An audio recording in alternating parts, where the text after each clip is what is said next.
A very good afternoon. Glad you could join us for Trending News. I'm Nancy Nalima. Do stay with me for the next few minutes as I bring you up to speed with the stories that are making headlines. Let's begin. The Energy Petroleum Regulatory Authority, EPRA, has announced a reduction in the prices of super petrol, diesel and kerosene in its latest monthly price review. According to a statement issued on Thursday, the prices for super petrol will decrease by 7.21 shillings, diesel by 5.09 shillings and kerosene by 4.49 shillings. Following the review, a litre of petrol in Nairobi will retail at 199 shillings, diesel at 190 shillings and kerosene at 188.74 shillings.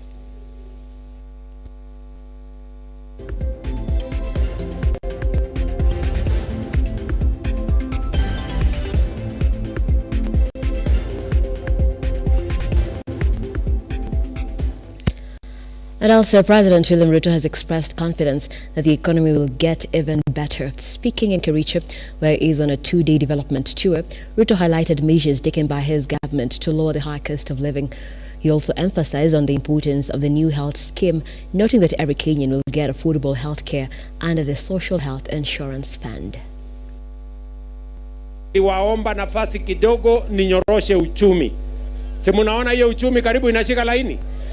Ama namna gani? Si dola ile ilikuwa 170 sasa imefika 130 hapa chini. Si mimi naendelea kukanyagia. So tulikuwa na mambo ya madeni mengi, lakini hiyo mambo ya madeni sasa nimenyorosha, imeingia laini, na nataka niwahakikishie sasa tuko na nafasi ya kuweka miradi ya maendeleo kipaumbele, and that is why nimefika hapa leo kuhakikisha kwamba vile tunashughulika Kenya ingine, pia Kericho iko katikati ya mipango yetu. Hata bei ya mafuta inateremka chini. Nyinyi relax. Hiyo maneno iko sawa. Tunaelewana? Sawa sawa. Si leo ni tarehe ngapi? Itatangazwa leo bei ingine mpya. So relax. Tunaelewana? Si niliwaambia hii maneno nitanyorosha. So nyinyi relax, mambo iko sawa. Kwa wale wananchi, na munisikize vizuri. Kwa wale wananchi hawana uwezo kabisa ya kulipa, sisi kama serikali ya Kenya tutawalipia, ili kila Mkenya awe na bima ya afya. Ukikuwa mgonjwa unaenda hospitali, unatibiwa na unaenda nyumbani bila ya kuulizwa pesa yeyote. Nyinyi mnanielewa? Na pia katika hiyo mpango ambayo tumepitisha regulations juzi, and the process of registration of Kenyans under the new health program is beginning in earnest, na tumesema tutatumia pia teknolojia kuhakikisha kwamba wale wakora wamekuwa wakituibia pesa ya NHIF, tunafunga milango na madirisha na mpango yao yote, tuhakikisha kwamba pesa ya umma inatumika kutibu wa Kenya, sio kufanya biashara ya mahospitali. Now, Interior Cabinet Secretary Kithure Kindiki has ordered the closure of Dable artisanal mining sites within Golbo village in Marsabit County. This follows clashes between rival gangs of miners leading to 7 deaths. In a Kenya Gazette notice published on Wednesday, Kindiki declared the areas as disturbed and dangerous, issuing vacation orders. This move by the government follows rampant acts of violence in Dable artisanal mining sites. The area has seen rife with armed criminals facilitating trade in narcotic drugs, where 7 people, including 2 aliens, were killed this week in gang rivalries among the artisanal miners. Cases of rape, defilement and gender-based violence have also been reported in the area.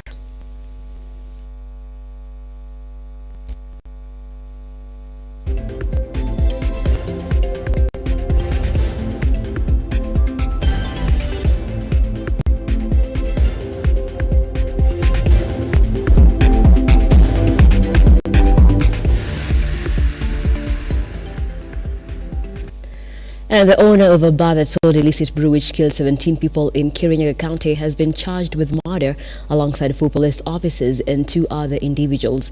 Appearing before Kerugoya High Court Judge Justice Richard Mwongo on Thursday, the 7 suspects pleaded not guilty. The first suspect, John Murithi, was denied bail following an application by the prosecution. Police officers Francis Mutavia, Brian Kariuki and Kennedy Mugambi were released on a bond of 1 million shillings, while their colleague Alan Kialo was granted 500,000 shillings bond.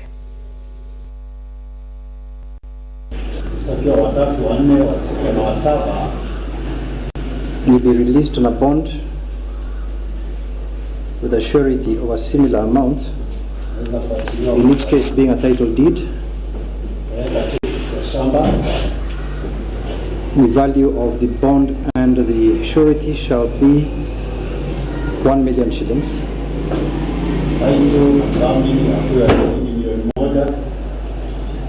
That's for 3, 4, 6, and 7. For accused number 5, shall provide a bond of 500,000 shillings with a surety of similar amount.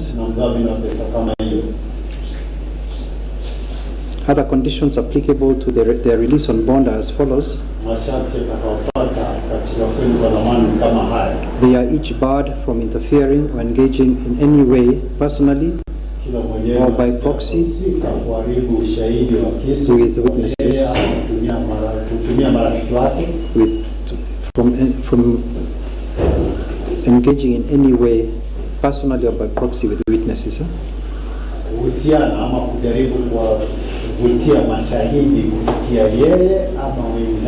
They shall each not interfere with any investigation that may be ongoing or may be commenced.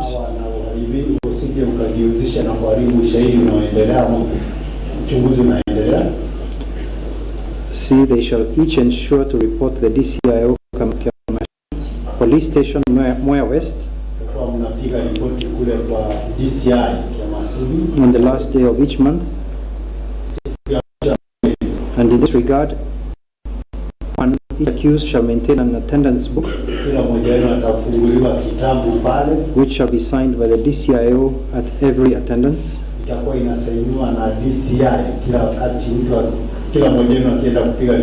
And 2, such attendance book may be called upon for production in court at any time.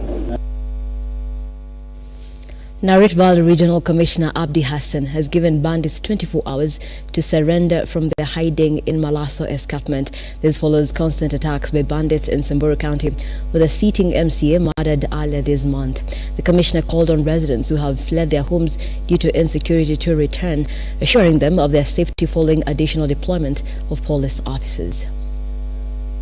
Kuelezea wananchi ya kwamba wale ambao wameingia katika sehemu hii ya Samburu ambao wanajifanya eti ni wafugaji waondoke mara moja, la sivyo, na tumeweka mikakati, tutawaondoa kwa lazima. Mipango ya kuondoa inaendelea kukamilishwa, and we shall remove them by force. We shall utilize all possible means to remove them. We will uproot them. We will deal with them and make sure we consign them to where they come from. We have no business having people who masquerade as herders, yet they are not herders but armed bandits, armed terrorists. We have no time for them. And I want to assure the residents of not only Samburu County, but also Laikipia, parts of Baringo, all these individuals, all these groups, hoodlums, who are moving around masquerading as herders, will be dealt with as terrorists, and they will be removed forcefully with very strict force, na tutawasukuma kweli kweli. Jambo lingine ni kwamba tuko na timu maalum ambayo iko chini ya mkuu wa kikosi cha polisi katika regional police commander, ambaye hivi karibuni itatutembelea sehemu hii ya Murijo iweze kushika doria na kuweza kuondoa wale wakora ambao wanahangaisha wananchi pale. Vile vile tuko na mipango kamili ambayo tunakamilisha ili kuondoa wakora wote walioko katika Malaso escarpment.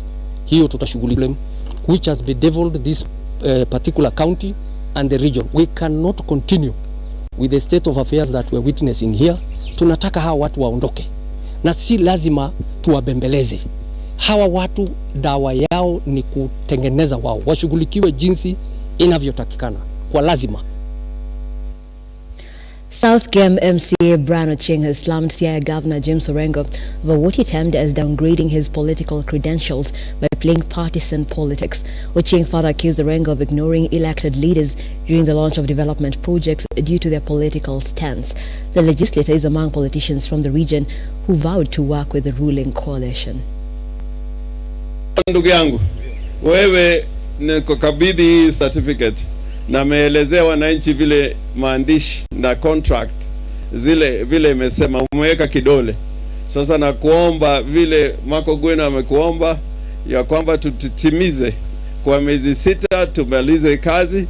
I received an invite inviting me to attend a groundbreaking ceremony whereby the contractor was being handed over the site at Akala Market. Now, when the governor came, to my surprise, he never recognized me, and yet I'm an elected member of County Assembly here in South Game.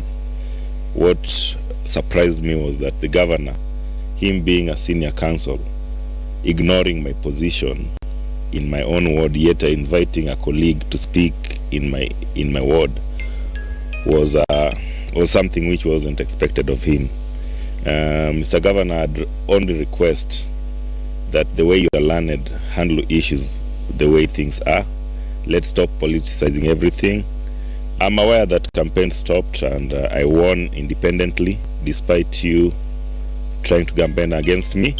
But right now it's time that we should develop our areas of that we are elected to serve. So it's my request that let's work together and support development projects within South Game. Let's not politicize each and everything. And the National Council of Churches of Kenya has demanded for accountability to the public from elected leaders at both levels of government. The council criticized the taxation measures in place by the RUTO-led administration despite the tough economic times. The men of the cloth also called for a review on taxes to ease the economic burden on Kenyans. The governor has implemented notable projects and programs, but we expect him to create key legacy projects for which he will be remembered. Furthermore, the quality of service delivery, public participation publicly in the health sector remains poorly due to medical practitioners, regular industrial strikes, lack of drugs and essential equipment in most health facilities. Further, the governor's commitment to improving ECD education by hiring more ECD teachers is yet to be fully realized. The county has seen an increase in political activity leading up to the 2027 elections, with many candidates expressing interest and starting earlier campaigns. We urge all politicians to refrain from earlier campaigns which interfere with service delivery and project implementation to county residents. At the national level, we note that the government has implemented tax measures that has become a burden for Kenyans. The tax measures have reduced household incomes, particularly among the employed and the salaried population, pushing them deeper into poverty. We urge the government of His Excellency the President Dr. William RUTO to listen to the people's pride and reduce the current burden. In conclusion, we the religious leaders are the voice of reason in the county, and we advocate for meaningful change in our society.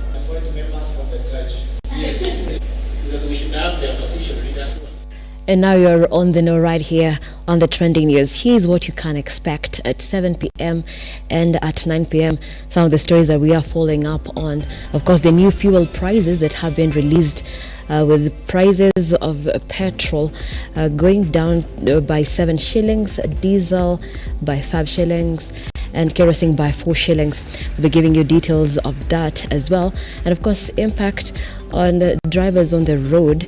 And as well, we are looking at the Senate hearing of Kisii Deputy Governor Robert Monda, who will know his fate, whether he will be staying in office or he will be ousted after the Senate impeachment hearing, which is currently going on.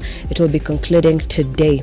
And as well, in the corridors of justice, we'll be looking at the hearing of Ahmed. This is the police officer who is accused, Ahmed Rashid, the police officer who is accused of killing 2 teenagers in Isili. The case has officially begun today. And as well, looking at Kirinyaga, and 5 suspects have been arraigned in court over the killing of 17 people from the illicit brew. So they have been charged, and alongside 4 police officers. And as well, the story that has been making headlines since yesterday, the death sentence of Joey, who is Joseph Irungu. That will be leading to a conversation this evening. We'll be talking about the life and the death sentence puzzle. What does a death sentence mean in the country? No one has been executed since 1989, but however, it's still a provision in the penal code. So what exactly does a death sentence mean? We'll be unpacking all that on Legally Speaking. With me in studio, I will be speaking to Kipchumba Nyorsok, an advocate of the High Court. You don't want to miss that, and keep your questions and your feedback coming in at Lookuptv on Facebook, Lookuptv on X, and Lookuptv on our YouTube channel. For now, though, it's goodbye. I am Nancy Nalima. Thank you for watching.